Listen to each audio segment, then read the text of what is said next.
Hey guys, it's Tyler Flood, Houston, Texas DWI defense attorney. It is Friday, June 5th, and it's the last day of school for my kids, and everybody's excited today. So I'm happy to be coming to you live again on our weekly Ask the Expert web chat live on Google+.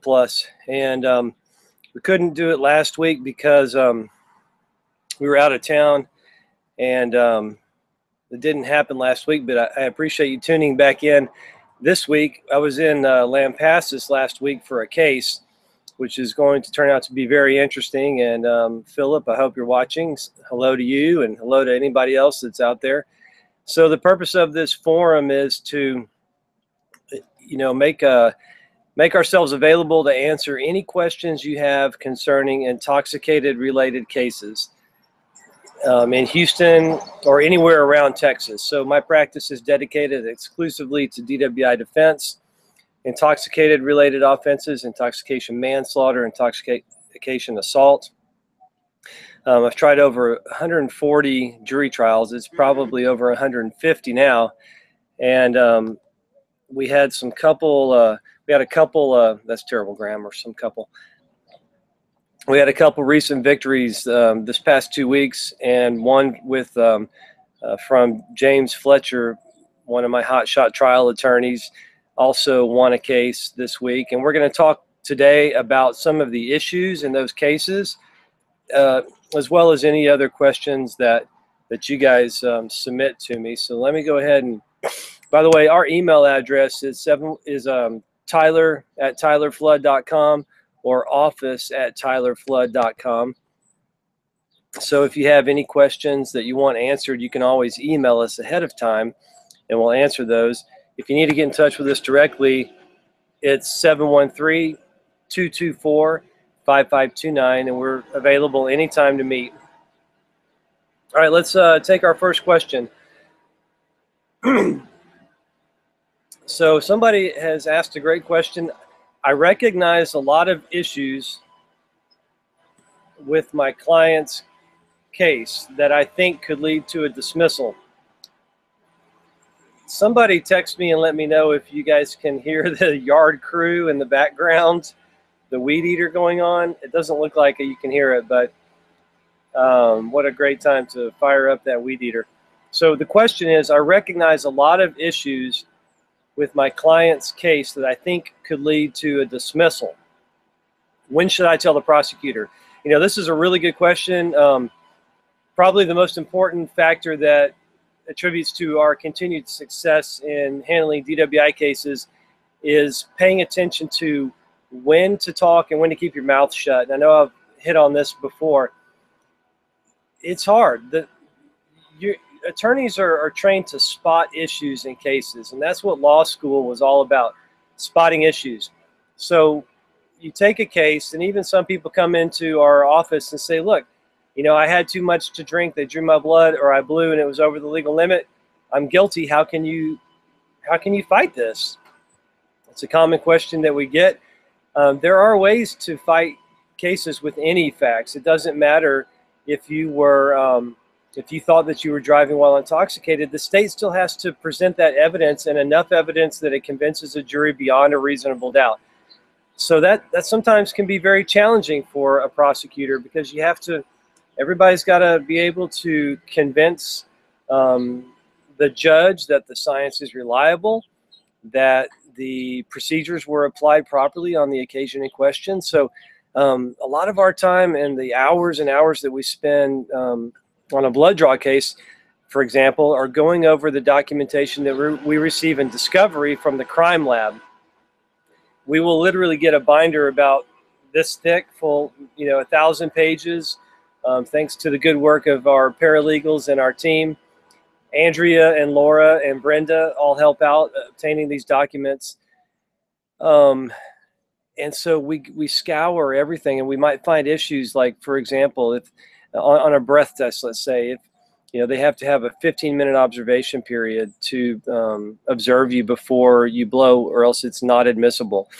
Or on the on a blood test, we found out that there's some contamination, or that the warrant is a problem. I mean, that's one of the main things. That the warrant was illegally issued because there's problems with the probable cause affidavit. I always say this, that maybe 1 out of 20 cases do we not find some issue that would justify going to trial on the case. So that's the question. When do you bring these up? Do you find the issue and you run into court that next setting and you wave it around and say, look at this. Look what I found right here. You have a problem with your blood test result, or there's a problem with the PC affidavit, or there's a problem with the probable cause, or there's an issue with the traffic stop on this case, or whatever the reason may be. Do you run in there and do you tell the prosecutor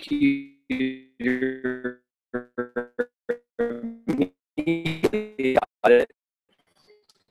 I'll tell you what, we don't, but 99%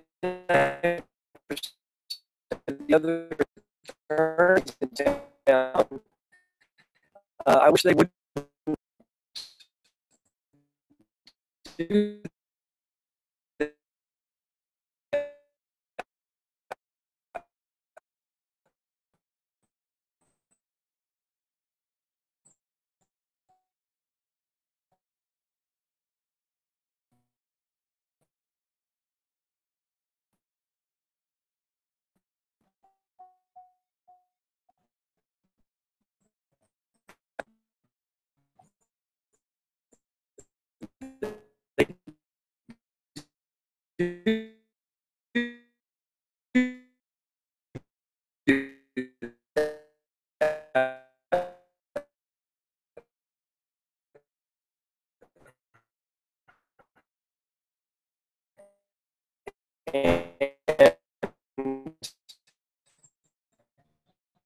it's the wrong approach to take.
Um,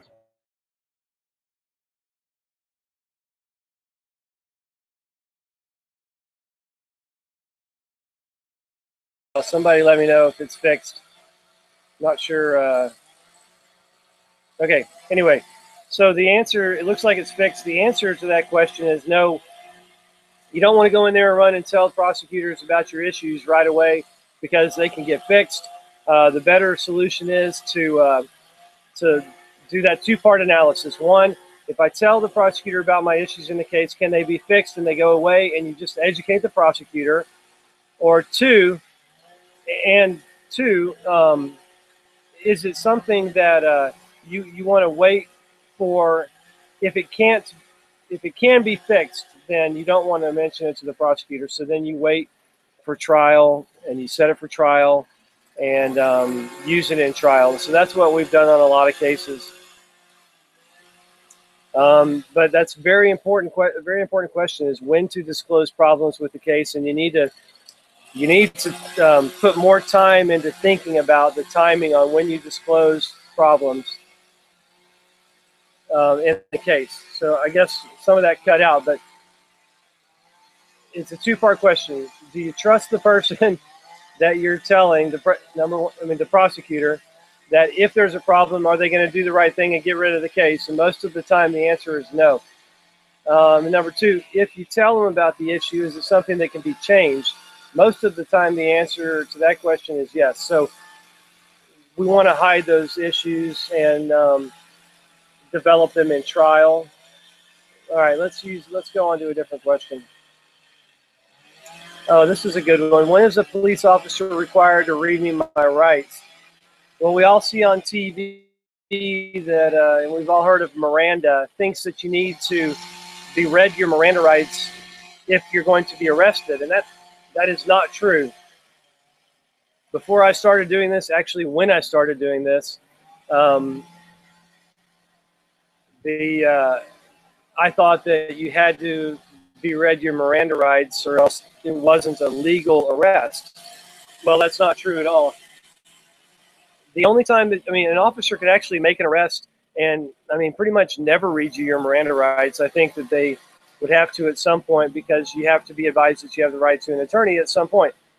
But what they typically do in a DWI is they'll do all of their field sobriety testing, and the case law says that because doing balancing tests are non-testimonial in nature, you're not answering any questions, that you're not entitled to have an attorney during those. You're not entitled to have an attorney during a blood test.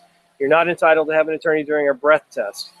So an officer can put you in handcuffs, put you in the back of his car, take you downtown, do sobriety tests, do a breath or blood test, and then read you your Miranda rights at the end of all of that. And they need to be read before they start asking you questions once you're in custody. So if your Miranda rights are not read, then any questions that they ask you when you're in custody, the answers cannot be used against you, because that's the product of a custodial interrogation. But as long as they're not questioning you while you're in custody about things that they're going to use as evidence against you, then they don't need to read you your Miranda rights. So it's really kind of a confusing issue. And it's been a slow erosion over the years, that now, like, you're not in custody. You can be arrested. Most of the time, the courts find that even if you're arrested, placed in handcuffs, put in the back of the officer's patrol vehicle, and even taken down to Central Intox, to the police station, that you're not in custody. And it's ridiculous, because you are in custody. You're not free to leave. So this week we had a judge make a determination that even though we argue all the time that if you're in handcuffs and you're in the back of a patrol car that you are in custody, most of the time the officers will say you are not in custody. That way it gives them the right to ask you questions, and they can use their answers against you because you weren't in custody. But if you're not free to leave the scene and you're in handcuffs, you are in custody for legal purposes. But judges will find, oh no, they were merely in custody. The officer said they were only being detained. The officer said that you were only being detained. So if you're only being detained, then they can ask you whatever they want, and Miranda doesn't apply. But we had a judge this week find that after a person hit a light pole and they were put in handcuffs and put in the back of the officer's vehicle, that they were not merely being detained, even though the officer said that they were just being detained. The judge made a finding that the person was actually under arrest. It was the right decision to do all the time. If you're in handcuffs and you're in the back of the patrol car and you're not free to leave, you are under arrest. You're in custody. Custody equals arrest. And then they can't ask you questions about what time was your first drink, what time was your last drink, when did you eat, how much did you have to drink, what size were they, what type were they. So this case came out well for us, though. Even though I wanted the judge to only find that our client was only being detained because it was an hour-long, unreasonably lengthy detention, the judge found that he was already under arrest, which was surprising but accurate, and it was the correct ruling. And then he also found that there was no probable cause for the arrest, and he suppressed all the evidence in the case, and the state dismissed it. It was a big victory for us. Okay, let's move on to something else. Okay. Is a traffic offense and the odor of alcohol alone enough to detain a person for a DWI investigation? Is the traffic offense and the odor of alcohol? Well, the case law, unfortunately, is not good for us in this area. The case law, unfortunately, is not good for defense attorneys in any area of the law. That is enough for a detention. Yes, the odor of alcohol and pretty much anything else is enough to detain a person. As a matter of fact, most case law will say that the odor of alcohol and almost anything else is enough to find probable cause for an arrest. So if you have red eyes or slurred speech, or you're stumbling, or you were in an accident and there's the odor of alcohol, even though it's legal to drink alcohol and then drive your car, you just can't drive while you're intoxicated.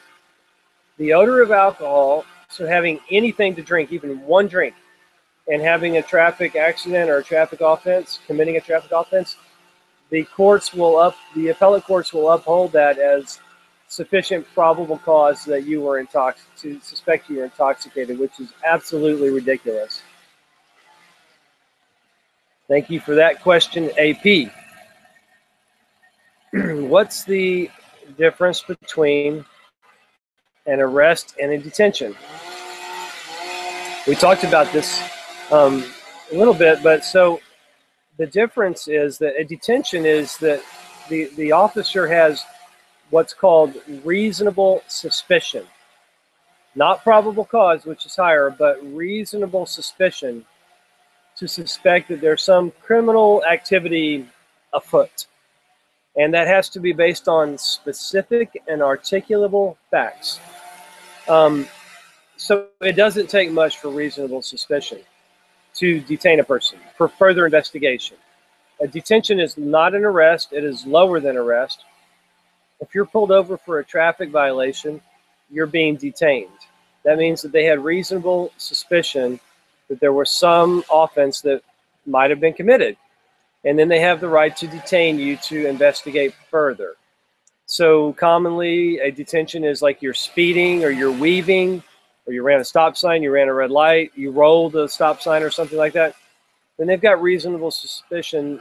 Actually, that can actually be, if they witness an actual traffic violation, then they have probable cause to stop you. Reasonable suspicion can be like, well, they were weaving, it was late at night, it was around an area where a bunch of bars are. The officer did not actually witness any real traffic violation, but they have reasonable suspicion to suspect that you might be driving while intoxicated. And then they can pull you over if they can state those specific and articulable facts. Then it's okay. But if they just get up there and say, well, we thought the person was intoxicated, so we pulled them over, that's not sufficient. That's called a conclusory statement, and that will get thrown out. So if they have real facts, they can pull you over. A detention is not an arrest, and if you're only being detained, then the officer can ask you questions like, what time have you been drinking? What time did you start drinking? What time did you finish drinking? How many drinks have you had? When did you eat? What type of drinks were they?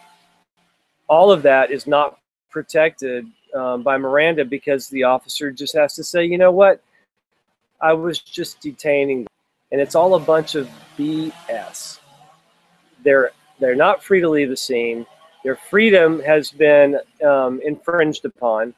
They're yielding to a show of authority. That's an arrest. They're in custody. But the officers and the judges will go with what the officers say and say it's just a detention, which is wrong. So that's why this ruling this week was so important, because we know that they are under arrest. So an arrest is when you are in their custody. If you're in handcuffs and you're not free to leave the scene, that's an arrest. Arrest and custody means the same thing. So that line between detention and arrest is blurred very easily, and the courts use it to the state's advantage. They will make findings that benefit the state whenever they can, and not the defense. This is a really frustrating area of law that we argue in DWI. Once they, so the court's fine. There's a lot of intellectual dishonesty going on in the courts and on appellate decisions about what an arrest is. There's plenty of case law that says when you're in custody, and then the trial courts turn a blind eye to it and they ignore it, and they will find that a person was not in custody or under arrest if it suits the needs of the state and helps further their interest in convicting a person. The police got a warrant for my blood, but it took them 4 hours to get it done. Is that good for me? Well, it can be good, because the longer the test is after the time you were driving, the harder it's going to be for the state to prove that it was reliable to show what your BAC was at the time of driving.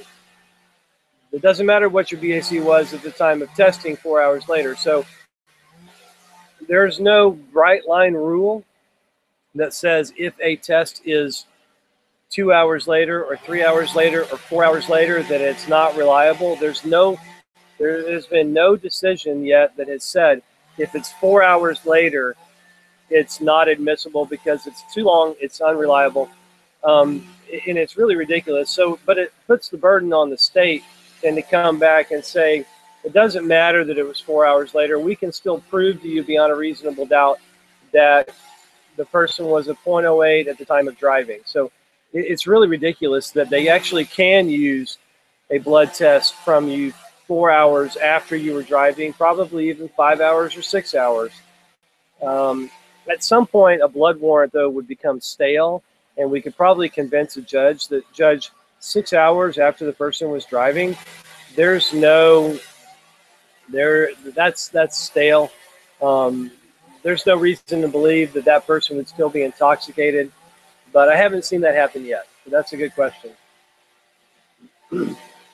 Okay, the state can't find the person who drew my client's blood from the hospital. What do I do? Well, we want to go to trial on that case.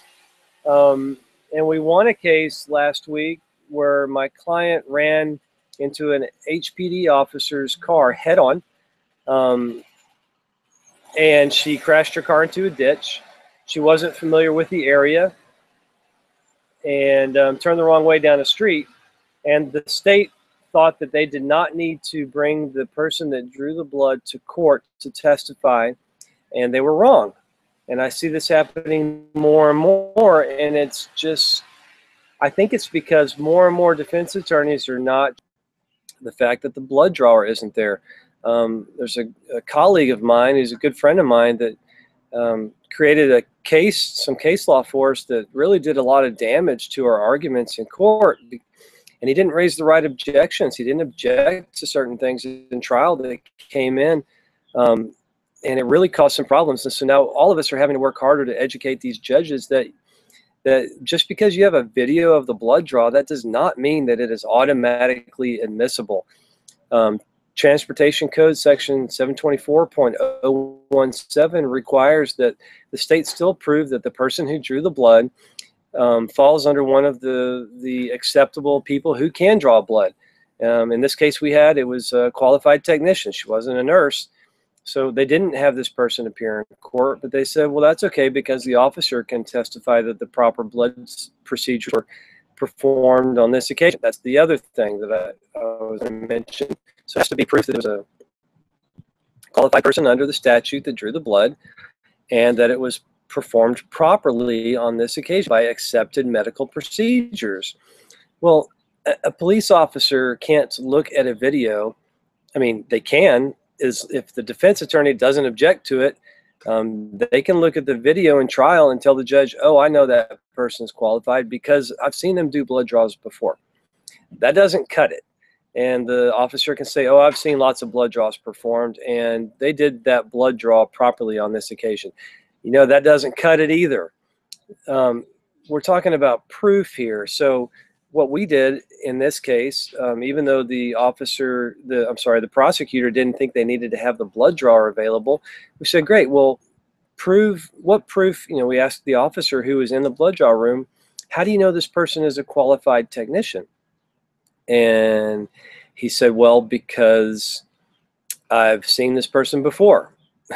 Wrong. Well, because they are hired by HPD and they must be qualified. Wrong answer. And then it came down to, well, I know some people that have gone to a blood draw class with this person. Again, wrong answer. That's hearsay. There was no actual proof that this person was qualified. I said, did you see any documentation? Do you have any personal knowledge, personal, your own, that you have seen that this person is qualified? The answer is always going to be no. It's always going to be no. An officer doesn't look at the person's phlebotomy certificate or go online and check to see that they're a registered nurse. They might assume that the person is qualified, but that's not proof that's required in court. So then the next question, how do you know that was a proper blood draw procedure? Because I've seen it done a lot of times. That's what the officer says. So we took the officer on voir dire and said, great, I know a thing or two about blood draws, and I started just going through, and I wouldn't do this in front of the jury, like to show off on how much we know about actual blood draw procedures. But on this occasion, it was appropriate. So I started out and I said, do you know how to tell the difference between a vein and an artery? He didn't know that. Do you know what vein is preferred for a blood draw like this? It's the antecubital vein right here. It makes a fork in the arm. You can see the veins where they fork off. He had no idea about that. I said, where are the acceptable areas to draw? I didn't know about that. What about tourniquet? How long is the tourniquet supposed to stay on for? Didn't know about that. Do you know what hemolysis means? How are you supposed to invert the vials? Why do you even invert the vials? What chemicals are in those vials? Do you know what color or why a gray top vial is used? Do you know what gauge needle is used? Or do you know what mechanism the vials draw the blood into the vial?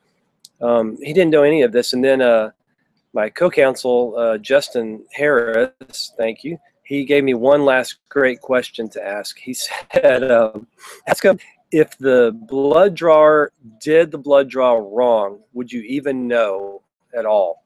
And I asked that question. He said, he just shook his head and kind of shame, like, no, I wouldn't even know if they did the blood draw wrong. And so we got that thrown out. And I think that a lot of prosecutors are still not going to call the blood drawer to trial. And we're going to still keep causing them problems on that.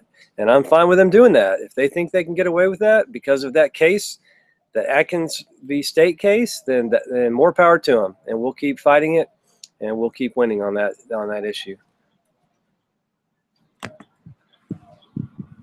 All right, a couple more questions. Oh, I think I have some. So one of the prosecutors approached me last week and said, Tyler, you need to teach a class on motion timing. She goes, not substance, just timing of motion, of when to raise a motion in trial, motion to suppress. It was the prosecutor in court 13 who I've tried cases against, but she was telling me stories about an attorney and attorneys that she's been in trial with who will file a written motion to suppress the blood based on problems in the probable cause affidavit before trial. And then when the prosecutor goes to admit the blood warrant during trial, they don't object. And she's like, Tyler, I don't know what to do because I don't want them to appeal and have it drag on forever. But I don't want to tell them, hey, here's when you object. She's like, man, I just wish they would do it the right way. But the question, though, that I'm answering is, I think I have some good suppression arguments. Do I have to file a written motion before trial?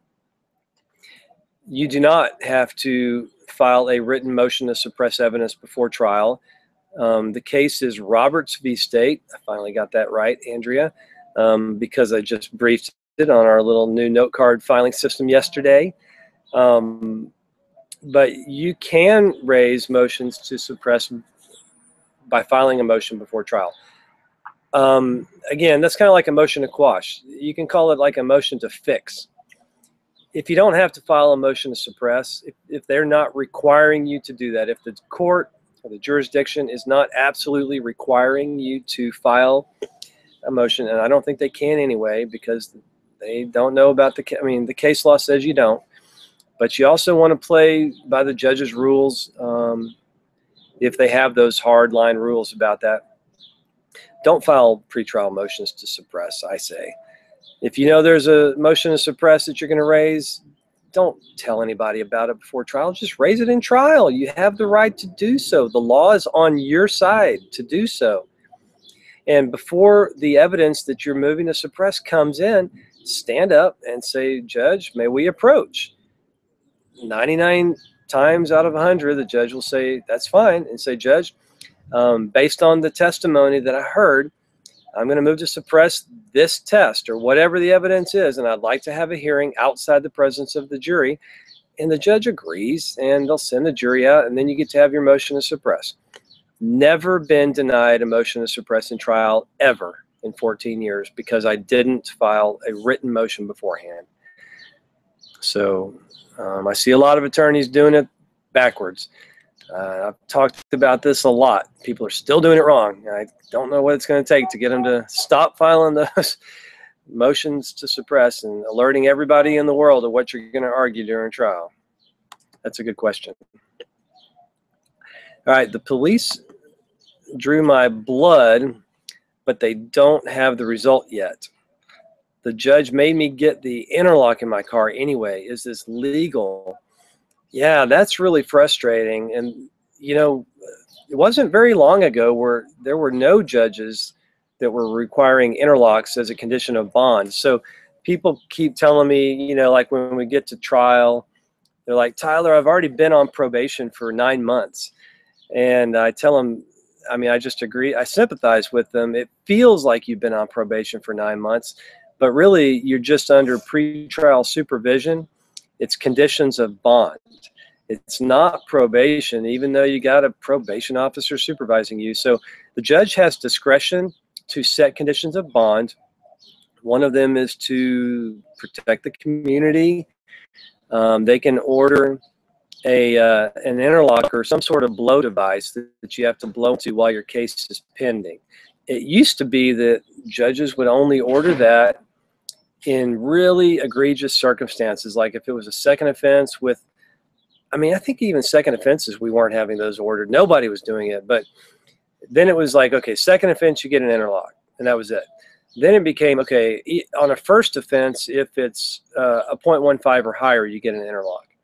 Then it became a first offense with an accident involved. You get an interlock. It didn't matter what the result was. And then it became, well, they refused a breath test. We don't know what their blood result is, but we're going to order an interlock anyway. And we're like, you don't even know what their blood result is. It could be a 0.08. It could be a 0.04. And they would still have to get an interlock on their car. So this is definitely like guilty till proven innocent. And we actually had 2 or 3 clients that came back at a 0.03 and a 0.04. And they had the deal ordered on their car, and it was ridiculous. They weren't even guilty of the offense, and they had to have this. So unfortunately, it is legal, which is really weird because it's not illegal to drink and then drive your car. You can't drive while you're intoxicated. But just because you're charged with the DWI, then you lose certain rights, and you haven't even been found guilty. You lose the right to legally drink alcohol, which is, I've had friends that have fought this without success, but the judge can tell you you can't drink alcohol or do any drugs, and they can make it stick. It's legal. So unfortunately, yeah, now it's like everybody who has a DWI charge gets an interlock almost in every single court. Almost. There's still some judges who don't convict you just because you were charged, and they won't advise. But it's getting worse and worse, and now they're coming out with more portable, easier to conceal devices. I think that the trend is that pretty much everybody's going to have some sort of blow monitoring device, if you're arrested for a DWI, and it's a real pain. It costs about $100 a month, and you can't drink any alcohol just while your case is pending. And I had this client, this poor girl that we got a not guilty on 2 weeks ago, and she was put in jail 4 times while her case was pending because she had violations on her blow device, because she was late for court, like 5 minutes, and she was found not guilty. And it's a shame. So, you know, but the judges aren't going to change. Unfortunately, it's like you're guilty, you're presumed guilty, and you got to, but it is legal. I know it's frustrating. Anyway, I'll take one more question and then be done. So what is an unreasonable detention? Well,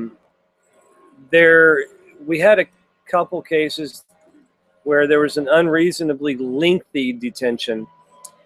The officers have to use diligence. Once they detain you, they have to use diligence, meaning they've got to take steps to investigate in an efficient and quick manner to either confirm or dispel their suspicions that you've committed the offense they've detained you for. So they're not allowed to just detain you for an hour and conduct no investigation to determine if you were driving while intoxicated. That would be an unreasonably lengthy detention. And we won a case like that where an officer who is not a DWI officer pulled somebody over and called for a DWI unit to come out.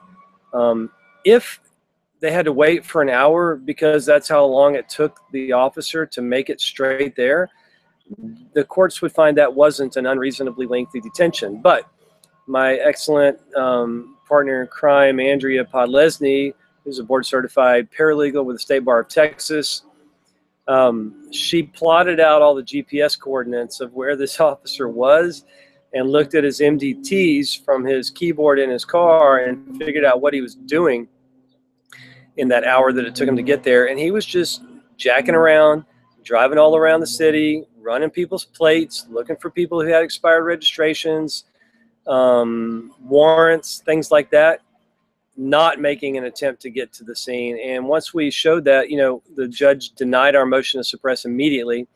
And I said, well, I got to make an offer of proof to put all the evidence that we have on the record so we can appeal it. After 45 minutes of testimony about where this officer was and what he was doing, the judge, who isn't exactly known for suppressing anything, stood up and said she wanted to wash her hands of this case. She wants it to go away. I don't want to be any part of this case. And basically told the state, y'all need to get rid of this because that officer is not telling the truth. He was definitely not going to the scene. He was out there doing all sorts of other things. And my client was being unreasonably detained for a lengthy period of time. And we won that case. So, yeah, we didn't really focus on one issue today. We were kind of all over the board. Sorry for the technical difficulties. Please keep tuning in. So I'll keep doing this. If not, we're going to be sad and we're going to stop doing this after a while. But I think we're gaining a following, and we've had a few people tune in and ask their legal questions. This is for attorneys. This is for people who are charged with DWI. It's free legal advice every Friday at 2 o'clock, okay? You can email us your questions ahead of time to office@tylerflood.com. You can call us at 713-224-5529. Congratulations to our team this week. We had great successes. James Fletcher, way to go on getting another victory. Tyler Flood, way to go on getting another victory. And it was a team effort. We all do it together. Justin, Laura, Andrea, James, Brenda, Shelley.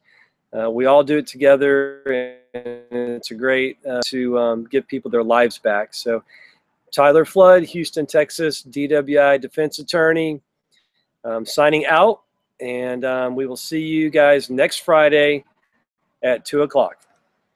Bye-bye.